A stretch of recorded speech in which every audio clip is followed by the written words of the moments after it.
Welcome to Man Does Tech, where I solve the problems you didn't even know you had. You start now, power off and unplug the keyboard and remove the battery if it's removable. Once done, use a small Phillips and a flat tool to gently pry a keycap edge. You want controlled leverage. Use compressed air first to eject loose debris. This avoids unnecessary disassembly. If the cap resists, stop and check for retention clips so you don't break plastic. Make sure to collect screws and keep caps aligned. You'll need those exact parts for reassembly.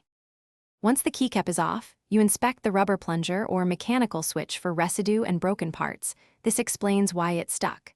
You clean with a 90% plus isopropyl swab, work around the stem, and dissolve sticky oils. If you have a mechanical switch, remove the switch housing if comfortable, then apply a tiny amount of lubricant to sliders. Do not over-lubricate. Test travel repeatedly to confirm smooth action. If springs or stabilizers are bent, plan to replace them. You now reassemble.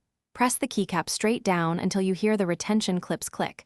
Uneven seating causes new sticking. Then test typing and stress the key with repeated presses to confirm recovery. If the problem persists, swap the cap with a nearby key to determine if cap or switch is faulty. If swapping isolates the switch, replace the switch or rubber plunger. If none of that works, consider professional repair. This prevents damage from forced fixes and saves. Thanks for watching. If you found this helpful, don't forget to like and subscribe.